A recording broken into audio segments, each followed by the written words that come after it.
Salut les investisseurs malins, j'espère que tu vas bien. Je m'appelle Gabriel Jarosson. Aujourd'hui, on va parler de quels multiples on peut espérer lorsqu'on investit dans une startup. C'est parti.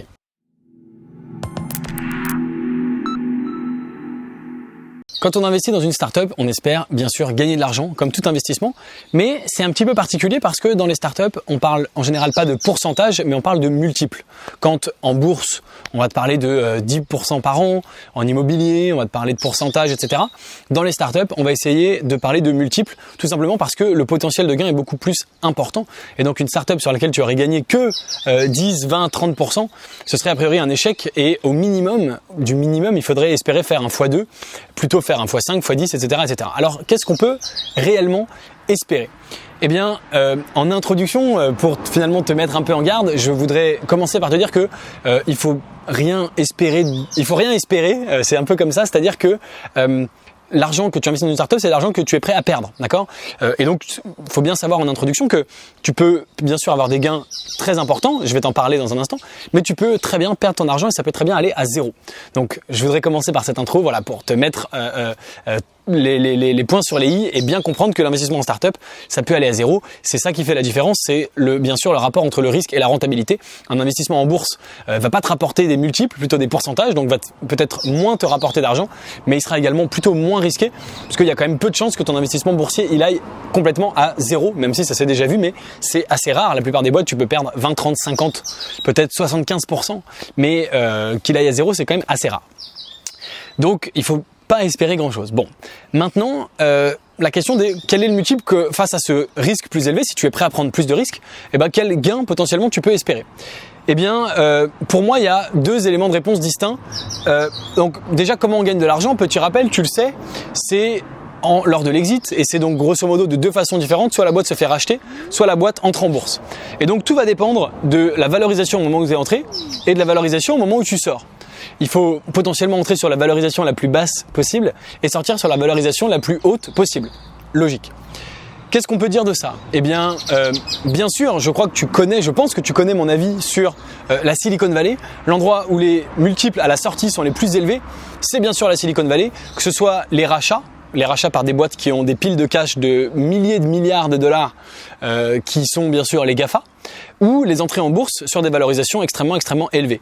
Donc, tout dépend bien sûr de où tu investis. Si tu investis en France, eh bien, tu vas pouvoir tu auras des portes de sortie peut-être moins importantes, tu n'auras pas de possibilité d'entrer en bourse et tu auras des possibilités de rachat, mais à des prix plus petits puisque les boîtes françaises ont peut-être un peu moins d'argent, sauf quand c'est les GAFA qui rachètent des boîtes françaises, ce qui est aussi possible.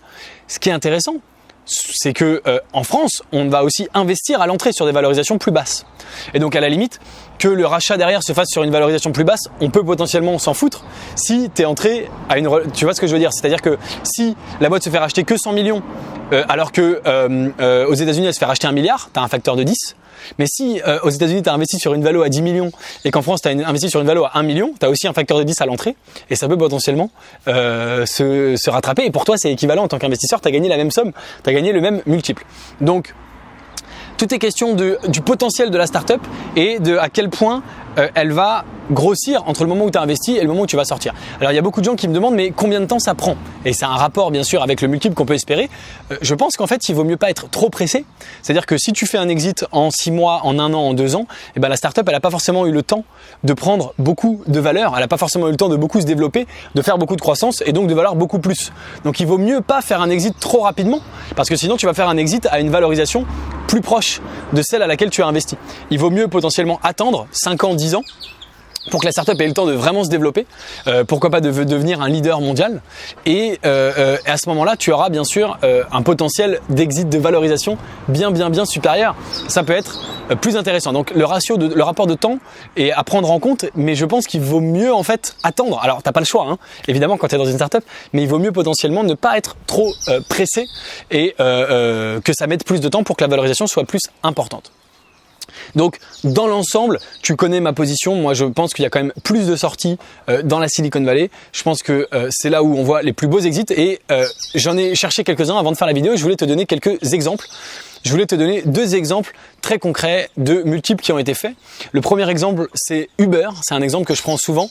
L'un des premiers investisseurs ayant investi dans Uber, donc il avait investi lors de la série A ou lors du seed ou de la série A, hein, d'accord? Donc ça dépend aussi d'à quel moment tu investis, je vais y revenir dans un instant. Eh bien, il a multiplié son argent au moment de l'IPO par 5000. Donc il a eu un retour sur investissement de x 5000. Donc ça lui a mis 10 ans, il a investi en 2009, Uber est entré en bourse en 2019. En 10 ans, il a multiplié son argent par 5000. Donc avec un investissement initial de 2000 €, qui est un investissement par exemple potentiel que tu peux faire chez Leonis Investissement dans le club, dans une startup de la Silicon Valley, hein, le minimum c'est 2000 €. Et bien si tu fais x 5000, et ben ça fait 10 millions en retour sur investissement. Tu investis 2000 € et tu récupères 10 millions d'euros 10 ans plus tard. Pas mal.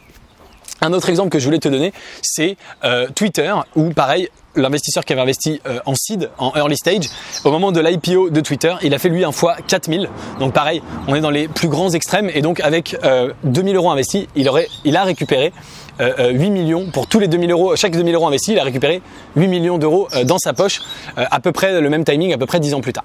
Donc ça c'est les exemples bien sûr extrêmes, et ce que je veux bien te faire comprendre, c'est que dans les startups on peut avoir absolument toute la palette de x0, la startup se plante, à x4000 ou x5000.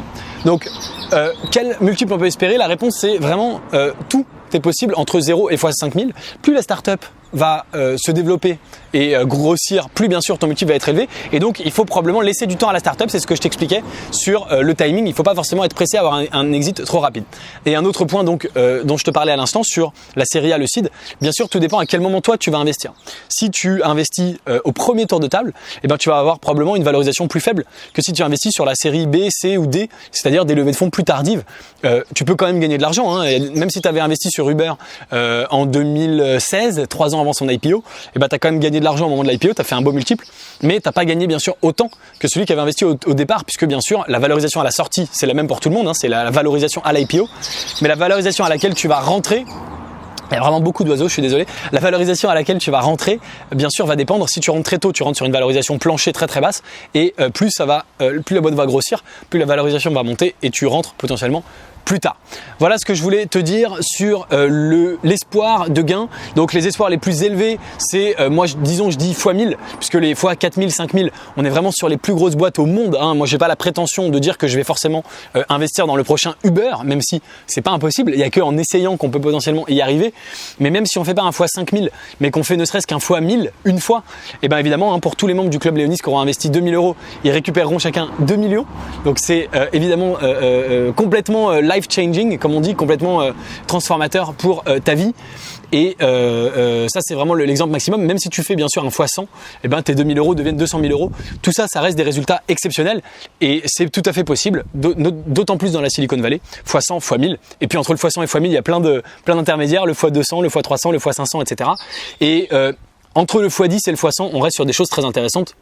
Si tu fais x10, tu transformes tes 2000 € en 20 000 sans avoir fait grand chose. 20 000, c'est loin d'être, bien sûr, ça paraît moins impressionnant par rapport à 2 millions que je viens de citer, mais faut pas du tout dire que 20 000 c'est nul, hein. Ça reste un an de salaire pour beaucoup de personnes, et c'est une somme extraordinaire que tu auras créée à partir de pas grand chose. Ça c'est pour le x10, et puis tu as le x20, le x50, etc., etc.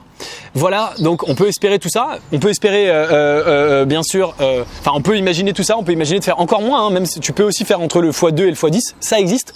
Dans tous les cas, c'est de l'argent gagné, et bien sûr tu le sais, c'est un investissement à risque où tu peux aussi perdre ton argent et aller à zéro. Si ça t'intéresse bien sûr de faire ce genre d'investissement et de rêver un petit peu en se disant peut-être qu'on fera x 1000, peut-être qu'on fera x 5000, peut-être qu'on fera x 100, peut-être qu'on ira à zéro, eh bien tu peux rejoindre le club privé Leonis Investissement. Dans ce club privé, je te propose une quinzaine d'investissements par an dans des startups de la Silicon Valley que je vais trouver moi-même et dans lesquels j'investis mon propre argent personnel, et bien sûr je le fais depuis des années, j'ai eu des très très bons résultats. Tu peux les trouver sur mon site internet, donc si ça t'intéresse d'investir avec nous, tu peux rejoindre le club privé, le lien est juste en dessous dans la description de cette vidéo. Dis-moi quel multiple toi tu espères pour quand tu investis dans une startup. Si tu n'investis pas, dis-moi quel multiple pourrait t'intéresser. Dis-moi à partir de quel multiple ça devient intéressant, convaincant pour toi d'investir. C'est intéressant pour moi de savoir si à partir de x10 ou seulement à partir de x100 tu trouves que ça vaut vraiment le coup. Dis-moi ça en commentaire juste en dessous. Si la vidéo t'a plu, bien sûr, aime-la, partage-la. Si t'es pas encore abonné à la chaîne YouTube Leonis, abonne-toi. Et moi je te dis à très bientôt pour une prochaine vidéo. Ciao ciao.